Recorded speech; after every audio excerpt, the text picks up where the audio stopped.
My first night on call at the new hospital, I encountered my wife, Natalie Warren, who claimed to be on a business trip abroad. She lay on a gurney outside the delivery room, heavily pregnant, blood pooling beneath her. My hand was gripped tightly by a man kneeling at her side, his desperate pleas echoing in my ears. "Doctor, please, you have to save her." The nurse beside me handed him the surgical consent form. "We need a family member to sign before surgery. What's your relationship to the patient?" The man took the pen, his hands trembling as he signed. "She's my wife." My chest tightened at his words, my mind flashing back to a year ago, when Natalie had smiled as she handed me our marriage certificate. "Adrian, from today on, we're officially husband and wife." Sensing my shock, the man looked up with red-rimmed eyes, confusion written across his face. I quickly lowered my head, adjusting the mask on my face, and pushed open the operating room doors. "We'll do everything we can for the patient." But as for the relationship between Natalie and me, I think it had just been declared completely over. After a round of emergency treatment, Natalie's condition stabilized. A colleague beside me lowered her voice to gossip. "I heard these two ended up like this because they were too rough during sex." My hand slowed for a few seconds, my mind drifting to when Natalie proposed to me. "Adrian, marry me. For the rest of my life, except for you, I, Natalie, will never touch another man." "I'm sorry, Adrian.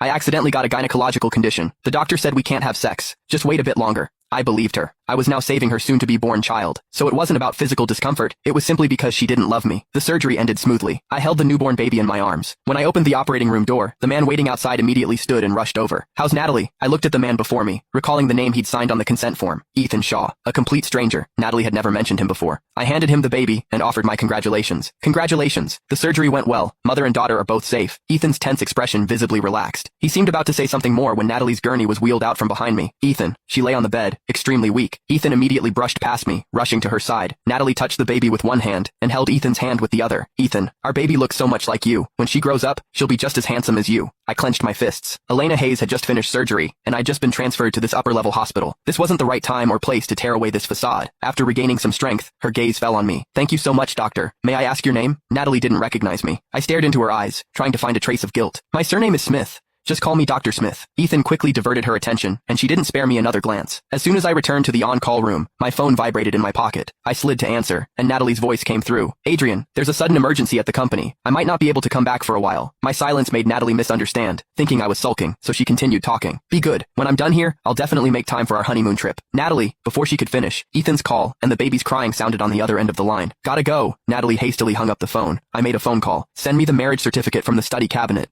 And tell my dad that Natalie cheated. I want him to withdraw all financial support for Natalie starting now." According to the schedule, I was in charge of rounds next. I forced myself to gather my energy and picked up the record sheet. Standing at the door looking through the glass, I saw Natalie and Ethan squeezed together on a small single bed. She nestled in Ethan's arms, one hand gently patting his back. The knock made Natalie's eyes fly open. I put on my mask properly and pushed the door open. The night before she left on her business trip,